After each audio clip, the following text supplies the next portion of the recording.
So the BJP eyeing a massive sweep across Maharashtra. The BJP now all set to not only get its first mayor in the Brihanmumbai Municipal Corporation, but across Maharashtra, Pune, Nagpur, Thane, Nagar, the saffron flag, Kalyan Dombivli.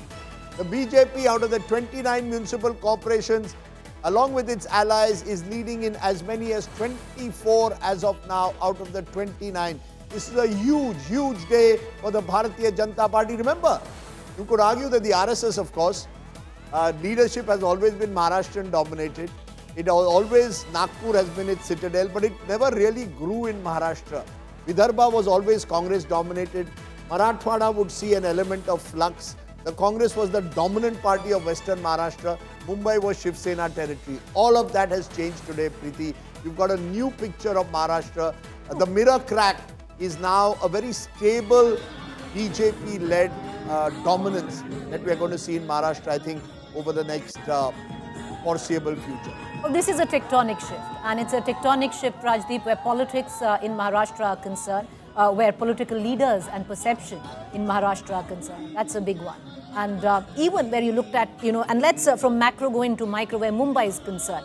The new Mumbai that is often spoken of by Devendra Fadnavis, which has completely, at least with this election today, while you have the shadow of the Thackerays on what Mumbai was, but the new Mumbai has somewhere down the line broken that cord, and this is a new chapter in the history. Every history, every city, every state has a destiny attached to it, and it seems Mumbai as a city is moving in its destiny to a very, very new chapter.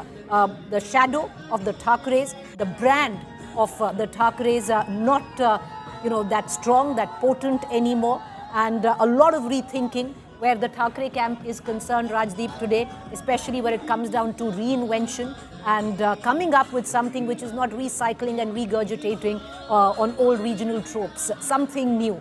And this is, once again, there are many factors to it. Number one, Rajdeep, if we're going to break this down, number one, it is the emergence of the Bharatiya Janata Party as possibly the single largest party in terms of Mumbai. And will it go over the 100 mark? That remains to be seen. Number two, the dilution of the Thackerays completely. Number three, where you look at, the Congress there and the other parties completely relegated. Congress thought it would be able to hold on to its core vote bank. That hasn't happened. So three big factors which are playing on a macro level. This is a cautionary trail for a lot of regional parties, and that's played out over the course of the last, 8 years, Rajdeep.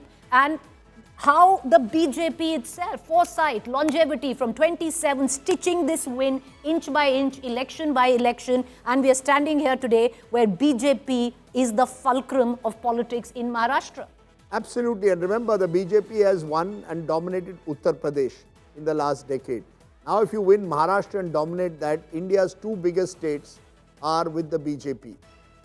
The only states that then remain out of the BJP's grasp as of today are West Bengal and Tamil Nadu, both of which go to the polls in about 2 months from now.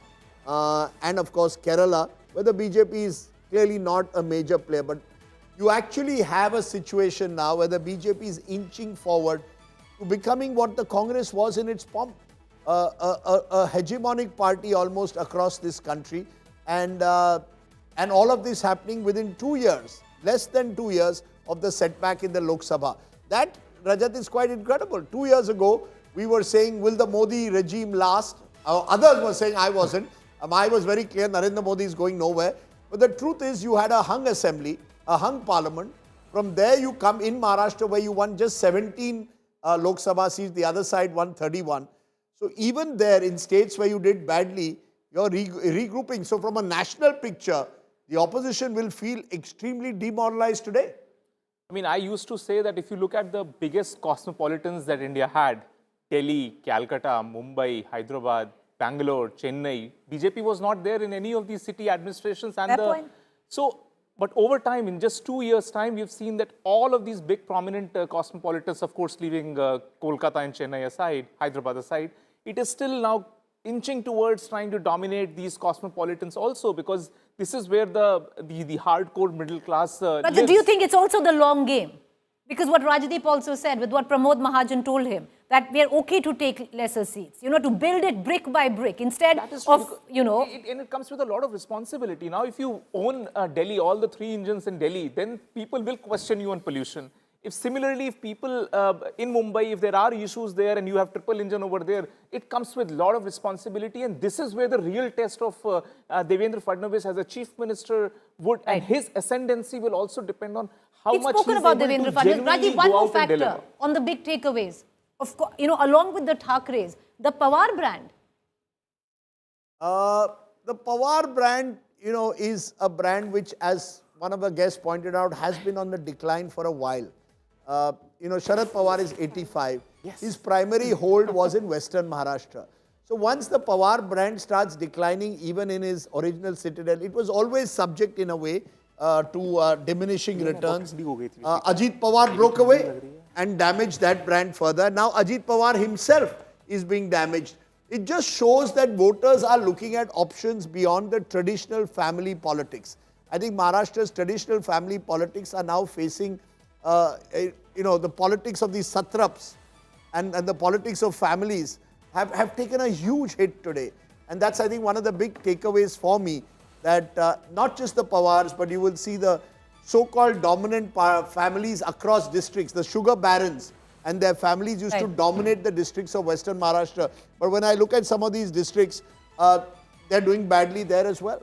So I think the BJP has been able to make itself a truly pan-Maharashtra party, even as the other parties are very localized. And the Congress, which was the other pan-Maharashtra party, has just been organizationally so comatose in the last 24 months in particular, that I'm not surprised.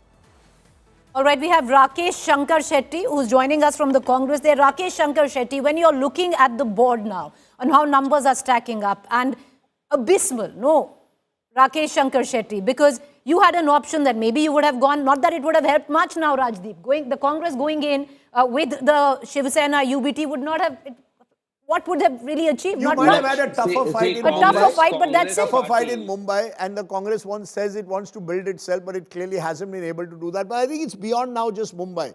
What you're seeing is Mumbai 29 municipalities. You know, across Congress municipalities. party So much like we saw even in the Vidhan Sabha elections, it's a sweep.